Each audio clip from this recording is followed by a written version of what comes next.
High বন্ধুরা, কেমন আছো তোমরা? আশা করি সকলে অনেক ভালো আছো। আজকে বলবো নওয়াজুদ্দিন সিদ্দিক স্যারের রাত একেলি 2 রাত একেলি মুভিটির কথা। ভাই, এই মুভির সাসপেন্স আর টুইস্ট তোমাদের মাথা একবারে ঘুরিয়ে দিবে। पूरे के पूरे बंसल परिवार का एक ही रात में खात्मा हो गया। पूरा केस रेडी था, बट नो, आपको नाम कमाना है, बॉस को इम्प्रेस करना है। I had enough.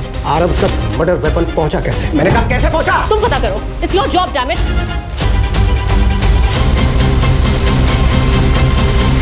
पता नहीं क्या खोज रहे हैं हम। मिल भी जाए तो किसको पड़ी है सच की? এই মুভিটি একেলি রাত, এই মুভিটি 2025 সালে রিলিজ হয়। মুভিটি এখন পর্যন্ত তোমরা যদি না দেখে থাকো, মুভিটি দেখতে পারো। মুভির গল্প তোমাদেরকে বোর করবে না, অনেক এনজয় করতে পারবে।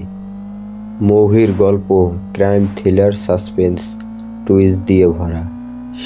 মুভির শেষে যেই টুইস্টটা দিবে তা মাথা ঘুরে যাওয়ার মতো। মুভিটি তোমরা দেখতে পারো। মুভির কাহিনী অনেক অনেক অসাধারণ ছিল। বিশেষ করে নওয়াজুদ্দিন সিদ্দিকী স্যারের অভিনয় তো অনেক অনেক অসাধারণ ছিল। মুভিটি তোমরা দেখতে চাইলে নেটফ্লিক্সে মুভিটি তোমাদেরকে দেখতে হবে। আমি এতক্ষণ তোমাদের সাথে ছিলাম মাসুদ রানা। আমার ভিডিওটি তোমাদেরকে ভালো লেগে থাকলে ভিডিওতে লাইক দিয়ে এরকম মুভির রিভিউ পেতে আমার চ্যানেলটিকে সাবস্ক্রাইব করে রাখিও। খোদা হাফেজ। পরবর্তী ভিডিওতে তোমাদের সাথে আবারও দেখা হবে।